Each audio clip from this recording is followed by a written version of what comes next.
Lisa, Yes, baby girl. when I grow up, I want to be a menace to society. Then so shall you be. Hey, this is Lisa Landry. Welcome back to A Menace to Society. I am so excited about today's guest. She's a good friend of mine. She is an amazing human being. Please welcome to the podcast, Noemie Derval. Hey guys, good morning from Las Vegas. How is it in Las Vegas today? It's been raining all night. I love the weather. It's all overdue for some moisture in the air. Yeah, rain in Vegas does not happen often, so I hope you're enjoying it and do not need to drive today. Nope. It's always weird when I interview like an actual friend of mine because there's so much I want to talk about. And then I feel like I have to get right to the meat of the matter, which is we're going to discuss how you are owed money by your previous employer who owns a dispensary and isn't paying you. Yeah, it seems so surreal. It's been 6 months since I worked for the company called CW Nevada, which houses the cannabis dispensaries here in Las Vegas. They have 3 locations, pretty much spread out throughout the valley, and it's a little hard to imagine that we ran out of money when we're selling such a hot commodity. And Nevada's a legal state. So as long as you're 21 and able to go into a dispensary, you can purchase flower.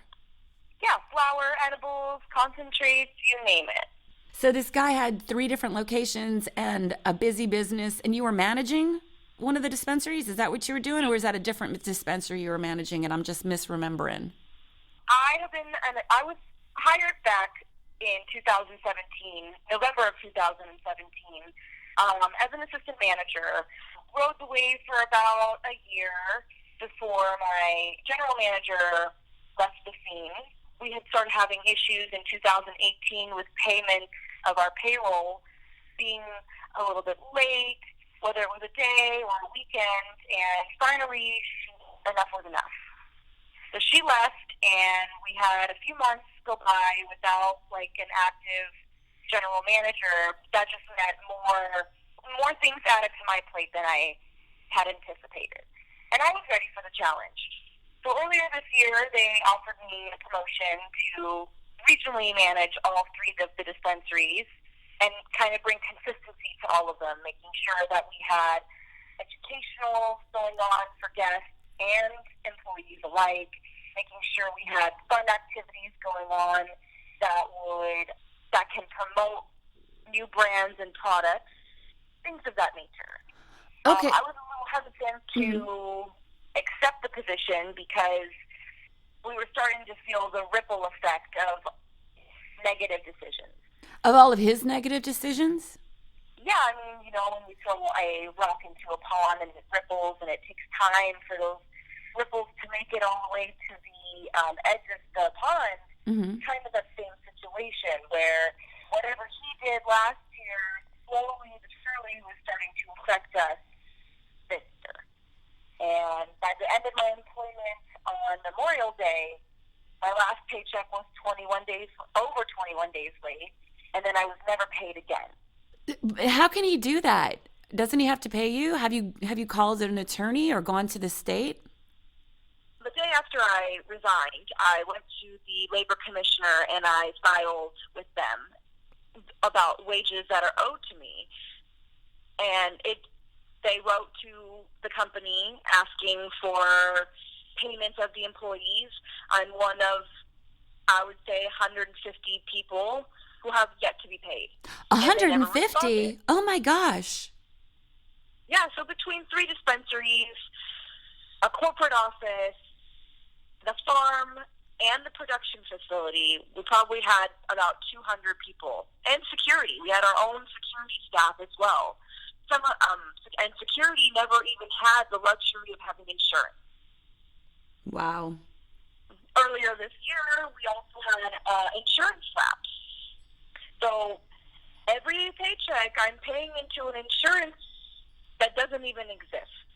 And the only way that we found out that our insurance wasn't even active was just a couple of the employees needing to go to the doctor for family care, like taking your child to the pediatrician, and I believe somebody at the farm ended up injuring his finger and needing to go to the emergency room and being denied because we don't have insurance. Okay, so you've got all these people, hundreds of people, who think they're insured, who think that they have a steady job, who think that they are pursuing a career in certain cases, some of them just doing a gig. People like you are actually moving up and moving onward in an industry that you love. And then all of a sudden you find out none of this is real. Yeah, it seems like I was just living a dream. People who ask, what have I been up to the last 4 years? What am I doing with my life? And I kind of try to fill them in on that little pocket. It seems like a lot of people just can't believe it. Yeah, I understand. I understand how you tell people what's going on, and it's hard for them to believe it because it just seems so completely unreal. Completely unreal, and I feel like I can't even do justice to the situation. No matter where I start and how detailed and into it I get about explaining what happened, I feel like there's still so much more information missing to draw the bigger picture. What's going to go on with this guy? Because I know that you and I have talked before. It turns out this man isn't just somebody who screwed over his employees. There was a dead body involved at one point, right? Or unresponsive body in his bed? Yeah, so I guess the year that I was hired, a couple months prior to that happening, Brian had a night out partying. The CEO/chairman of the company, better known as person left in charge to make some decision, his name is Brian Padgett. He is an attorney here in the Las Vegas Valley and has been for, I want to say, at least 20 years practicing law in eminent domain. This guy's a lawyer. He's known in town, and he goes out partying, and somehow somebody dies? Or... Yeah, so I guess he befriends this lady who works at the Wynn, a steakhouse, and they get pretty familiar with each other. There's actually a website detailing all of the information leading up to her death, and even information about after what happened with her death. Nobody has been charged with her death or with the possession of cocaine or meth or heroin. This happened in August of 2017, and I was onboarded in November of 2017. And for the first year I worked there as the assistant manager, I didn't really spend too much time with him. But as more time develops, you start to see a lot of drug addict characteristics. And by the end of my employment there, he was completely 100% paranoid of everything and anything, and 100% erratic. Nothing ever made sense. He would call in the middle of the night just to talk to you about nothing. I mean, it's midnight, and I'm trying to get ready to go to bed so I can start my next day fresh and ready for whatever I need to conquer. And he's over here blabbing my ear off about, new ideas and going to dinner and you name it. So he was just calling you, like, for instance, at midnight, talking about what he ate for dinner and where he went that day? That kind of situation? No, not really that. It was more like business plans, but they were just kind of far-fetched and they didn't really make sense. They don't really fall under the scope of, like, what the regulators of marijuana in Nevada would consider compliable. Got it. Okay, so this dude hires you a few months after a woman is found unresponsive in his bed in the morning. The website pretty much details everything happening, and they develop a friendship, and they go back to her house, and they just party all night. And I guess at some point throughout the night, Brian falls asleep, wakes up in the morning, I would say about 5 or 6 in the morning, realizing that Katie, the girl he had spent the night with, is unresponsive. He then moves her body, covers her up with clothes and blankets. He leaves the house like he's in, the house with the woman to drive around and do some thinking for a little bit. How am I going to come up with a story to cover my tracks, blah, blah. When he gets back to the house, he's confronted by Katie's roommate named Tom, who obviously isn't caught up to speed yet. And Brian is just going back and forth with him about how they need to call the owner of the home because it's her home before they call the police. And all these different things going on. The roommate actually ends up calling 911. And in the background, you can hear Brian screaming his head off, like, I don't want to fucking see her body, blah, blah, blah, blah, blah.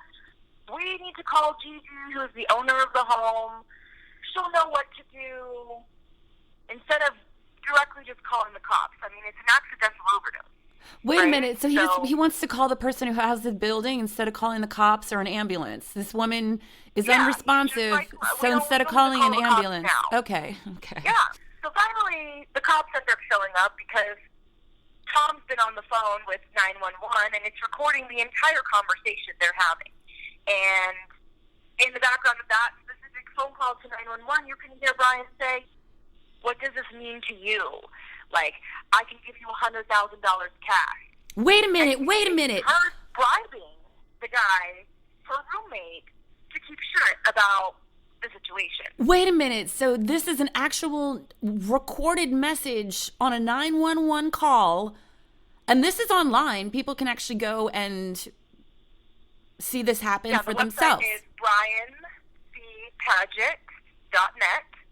This is actually stuff that happened. This is public record. This is a 911 call. There are police documents. There are documents to back up what you are sharing right now.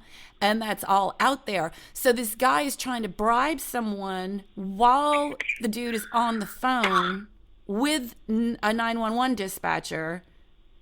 And the cops didn't do anything about the situation? Yeah, nobody's been arrested. Nobody's been charged. There's no trial. It's like Katie disappeared and nothing happened. No recourse whatsoever. I'm sure she was a great person, and I'm sure there are people who miss her, and it's really unfortunate that it's gone this long without having any exposure until, a couple months ago. None of this information has even came to light yet. But I knew there was something off about why I hadn't paid. I mean, my money's got to be going somewhere, right? My money and the next person that works with me's money. Where did our money go? And when I saw that article release, I think, where are we on it? What's November? When it came out in, August, my jaw hit the floor, and my skin crawled. And it finally connected all these dots and solidified how horrible of a human being I already thought he was. I mean, from countless boardroom meetings at all hours of the day, screaming at employees, from the accountant to myself as the manager to just about anybody in between, to take out his frustrations. I just knew something wasn't right. So I jumped ship. Well, I'm glad you jumped ship, especially because this guy does not seem like he is the kind of person I want you around. This sounds like a really bad guy. Horrible. And he's just wandering about at this moment? Well, I mean, to my knowledge, I'm pretty sure he is definitely hiding out. I know his cars have been repossessed. I know a couple of his homes have been repossessed. Or, I guess, better yet, it was like he had a facade happening this whole time, and he was just making people believe that he could afford a BMW, and it turns out that those are all rentals, and they're all leased, and they're all not in his name. So it's all for show, to catch other women so he can party with them. In fact, he's so creepy. I remember on 420 weekend, we were so busy, extremely busy, and he asked me to have lunch with him because I had a meeting all day, and I was at the dispensary from the moment we opened until pretty much way later that day. And so we stepped out for a quick bite to eat, and this is when Brian asks me, or tells me, that he had no idea that I was into men. And he thought all this time that I was a lesbian. You? That's bizarre. Not to mention the fact that I've had conversations in passing where I'm like, oh, me and my boyfriend broke up, or I have a date, or anything like that. But it seems to me that that's just his weird, sadistic way of hitting on somebody.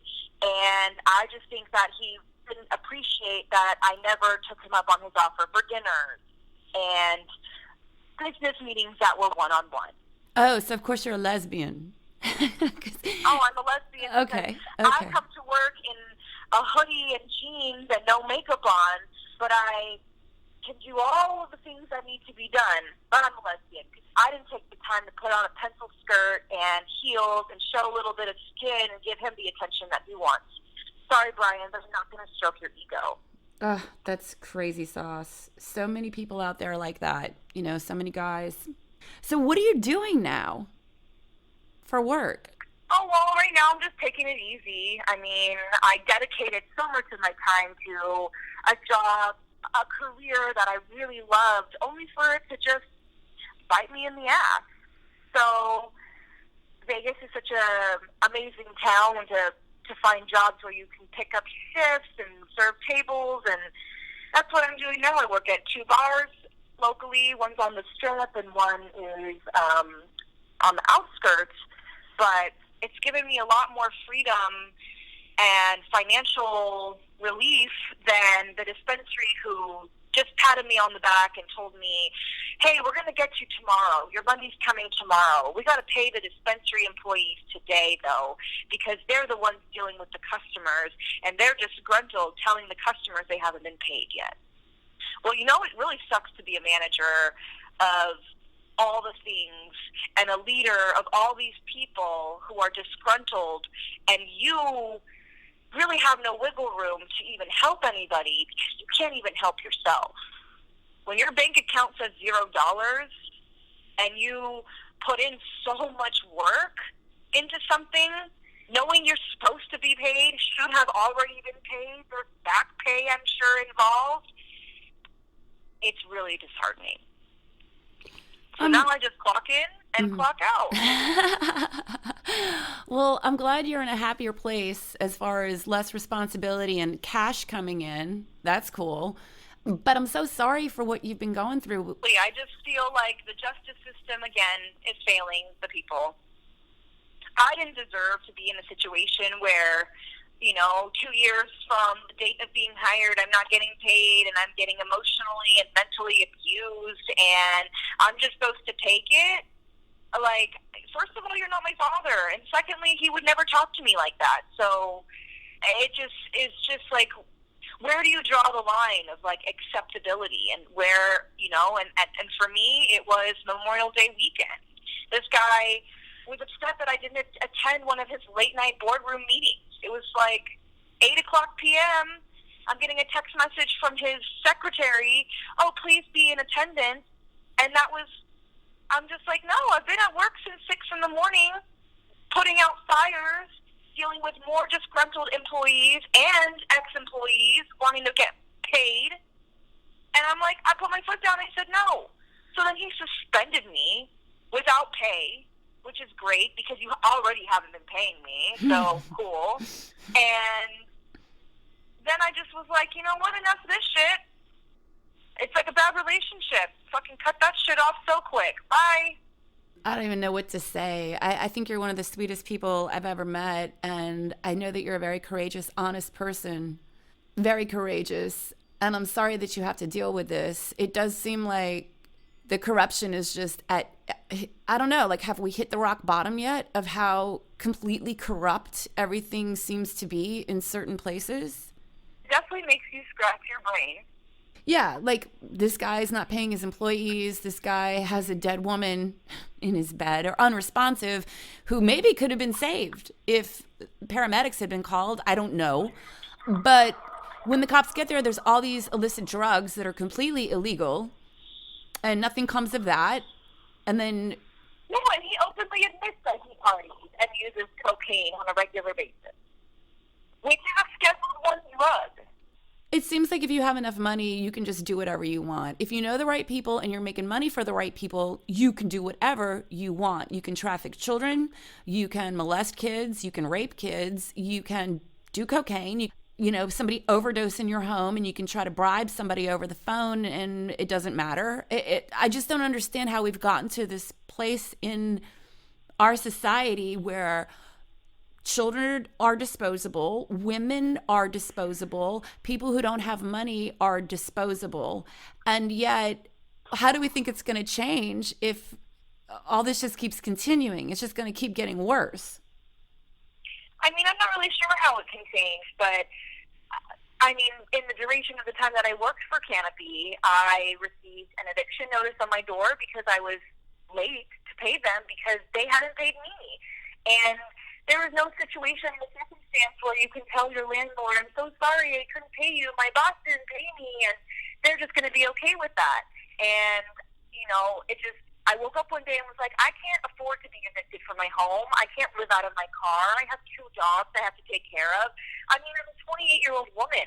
These are things that I have strived really hard for in my youth and leading up to the fact. I am an honest person. I pay my bills on time. I have an amazing credit score. And working for this company and specifically for this man has definitely changed my outlook on things, but makes me cringe because my credit score is just absolute trash right now. And, I'm still struggling to catch up on bills that I was behind on, thanks to him. And he's just like, oh, it'll be fine, it'll be fine, it'll be fine. And it's just, no. I'm somebody who doesn't have a lot of money, and I'm disposable. And if I hadn't taken corrective action when I did, and I wished I had done it sooner, I would probably be even more fucked than I already am. Wow. And so that's why I have no problem airing out Brian Padgett's dirty laundry. I actually went to the news station the day after I resigned, and with 10 other employees, current and past employees, we went and told the Las Vegas Valley exactly how much of a criminal this man was. It took a month and a half to air that little segment, but there are people who recognize me when I'm out and about. Hey, I see you on the news. And I'm like, yeah, that was me. And yes, that did happen to me. And it seems like a movie, but it was absolutely 100% real life. Thanks again, Noemie. It was great catching up with you, and I'm sorry all that crazy stuff happened to you and that you're still going through it. I wish you and the rest of your employees, or ex-employees, I guess now, all the best with that situation. And shout out to all the good people of Nevada. Please join me at lisalandry.com. You can sign up for my YouTube channel. If you do that, you'll know when each new podcast drops. Every woman is Wednesday. Shout out, Ari. I know Noemie misses you. Probably not as much as I do, but she says, hey.